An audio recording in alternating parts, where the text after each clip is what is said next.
जितेंद्र जी, एक बात बताओ, खरीदना कैसे ये तो सब बता देते हैं, जी। लेकिन म्यूचुअल फंड सेल कब करना है, बेचना कब है, अरे मतलब ये कैसे पता लगे कि ये सही समय है या मुझे अब बेच देना चाहिए, या इसके लिए कोई ज्यादा सा इंफॉर्मेशन नहीं देता है। जी। इसके लिए मैं आपके साथ कुछ पैरामीटर शेयर करूंगा। इनमें से हम्म। कोई एक पैरामीटर या मल्टीपल पैरामीटर्स अगर आप कहीं ना कहीं ऑब्जर्व करते हैं कि आपको लगता है कि हाँ इनमें से ऐसा कुछ हो रहा है, तो वो सही टाइम है उस म्यूचुअल फंड को सेल करने का।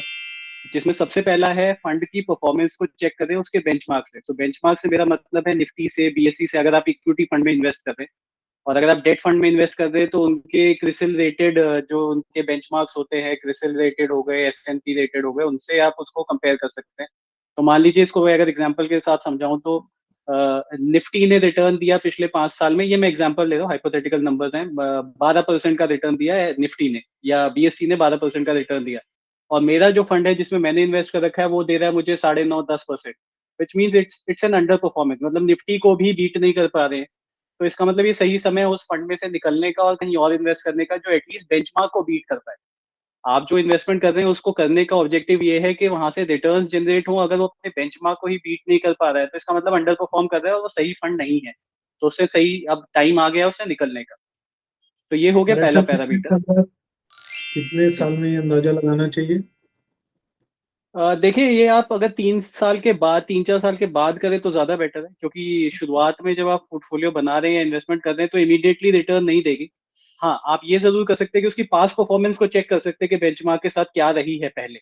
उसके बेसिस पे भी आप ये कॉल ले सकते हैं कि पहले अगर इसने अच्छा रिटर्न दिया है, बेंचमार्क को बीट किया है, तो एंटिसिपेशन ये होता है कि आगे भी ऐसा करेगा। फंड मैनेजर अपनी परफॉर्मेंस को और अपने पोर्टफोलियो को इस तरीके से हैंडल करेगा कि बेंचमार्क को बीट कर पाए।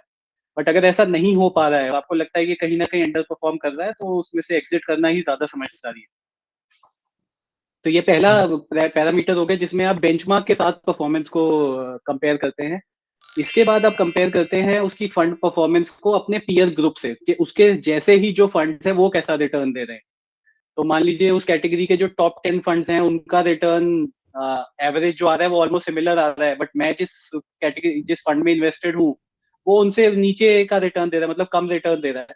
तो ऑब्वियसली बात है कि जब मुझे दिख रहा है कि मेरे सिमिलर टाइप के फंड या पीयर ग्रुप के जो फंड्स है वो बेटर रिटर्न दे रहे हैं और मैं एक ऐसे फंड में बैठा हूँ जो लेगार्ड है, जो अंडर परफॉर्म कर रहा है, तो समझदारी इसी चीज में है कि उससे निकल के उन फंड्स में आ जाना चाहिए जो टॉप 5 टॉप 10 में है एटलीस्ट, सो दैट आपका रिटर्न थोड़ा सा बेटर हो पाए। तो एक पैरामीटर ये भी है कि अगर आप पीयर ग्रुप में पिछड़ रहे हैं तो उसको बेटर है कि आप निकलें और उस टॉप 5 टॉप 10 को चेस करें, रादर देन के एक लेगार्ड फंड के साथ कंटिन्यू करते रहे।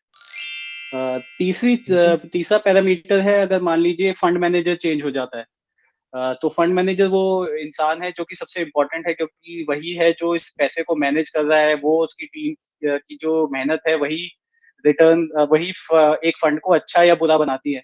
तो अगर मान लीजिए वो इंसान जो उसे काफी टाइम से मैनेज कर रहा है, अपने एक्सपीरियंस से अच्छा रिटर्न जनरेट कर पा रहा था, वो किसी रीजन से मूव आउट कर जाता है, फंड से बाहर हो जाता है या किसी और कंपनी को या एएमसी को ज्वाइन कर लेता है, तो उस टाइम पे भी आपको इवेल्युएट करना चाहिए कि जो नया फंड मैनेजर है उसका पास्ट एक्सपीरियंस कैसा है, क्या वो उसकी परफॉर्मेंस को, उसकी लेगेसी को कंटिन्यू कर पाएगा। तो अगर कर पाएगा तो रखिए, अगर लगता है नहीं कर पाएगा तो फिर निकलना ही समझदारी है और किसी अच्छे फंड में जिसका फंड मैनेजर स्ट्रांग हो उसमें जाना बेटर है। चौथा पैरामीटर है, अगर आपने अपनी इन्वेस्टमेंट को, अपने म्यूचुअल फंड को किसी गोल के साथ अलाइन किया हुआ है, मान लीजिए बच्चे की हायर एजुकेशन के साथ किया है या अपनी रिटायरमेंट के साथ किया है, और वो गोल नजदीक आ गया है, आपको लगता है अब आपको पैसे की जरूरत पड़ सकती है और आपने ये पैसा इसीलिए इन्वेस्ट किया था, तो मेरे हिसाब से अब वो सही टाइम है कि आप उस पैसे को निकाल लें। ज्यादा ये लालच ना करें कि यार ये और बढ़ जाएगा तो मैं थोड़ा टाइम और छोड़ देता हूँ। सिंस आपने एक ऑब्जेक्टिव के साथ इन्वेस्ट किया था तो ऑब्जेक्टिव पास है, तो उसको अपनी सही टाइम के देखते हुए उसको निकाल के अपना सेफ रिटर्न को और कैपिटल को सेव कर लीजिए, जिससे कि आप उसे यूज कर सकें।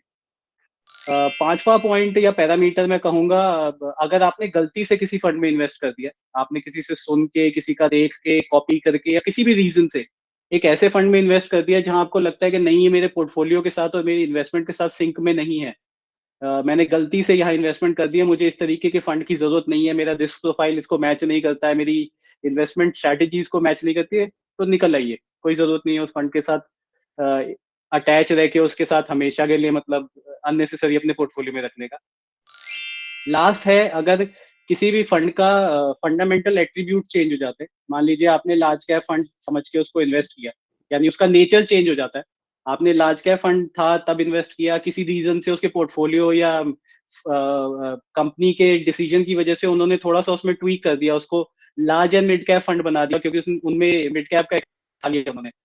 तो अगर आपको लगता है आप नहीं उसको हैंडल कर सकते वॉलेटिलिटी को मिड कैप्स की, तो आप उसमें से एग्जिट कर जाइए। मतलब ड्यू टू एनी रीजन अगर आपके फंडामेंटल्स और आपका इन्वेस्टमेंट ऑब्जेक्टिव मैच नहीं कर रहा है फंड के फंडामेंटल्स के साथ, तो एग्जिट कर दीजिए और अपनी रिस्क प्रोफाइल और इन्वेस्टमेंट के हिसाब से, ऑब्जेक्टिव के हिसाब से इन्वेस्ट करिए।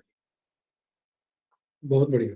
तो मैं आप ही की बात की समीक्षा करूं तो सबसे पहले ये देखें कि वो बेंचमार्क और अपने पीयर से कैसा परफॉर्म कर रहा है, पहला। दूसरा, अगर जो मेन डिसीजन मेकर है, जो फंड मैनेजर, जी वो बदल जाए और आपका कंफर्ट नहीं है, तो आप वहां से निकले। जी फिर अगर आपका गंतव्य आ गया, आपका स्टेशन आ गया, तो भाई साहब सोते मत रहो, उतर उठो। जाइए। जी, और है ना कि मजा आ रहा है सोने में ट्रेन में, तो ऐसा नहीं है कि सोए जाते। नहीं नहीं नहीं, नहीं, बिल्कुल। जिस काम के लिए पैसा लगाया उसको फिर किसी ऐसे ही मतलब कर दिया था गलती से सुन करके, और अब वो समझ आ रहा है कि गलती होगी, तो उसको तुरंत ठीक करे। रेक्टिफाई कर लीजिए। और जी चौथा, बिल्कुल। अगर फंड का चरित्र बदल जाए और वो चरित्र आपके स्वभाव से मेल नहीं खा रहा है, तो निकल तो जाइए। एग्जिट कर दीजिए। जी बिल्कुल। सो आई एम श्योर आपकी ये जो पैरामीटर्स हैं, इससे लोग अपने पोर्टफोलियोज को अच्छे से रिव्यू करके और जी अपने इन्वेस्टमेंट को ठीक चलाते रहेंगे। बिल्कुल बिल्कुल। जी, thank you for your time, Jitendra ji. Thank you, thanks a thanks. Lot.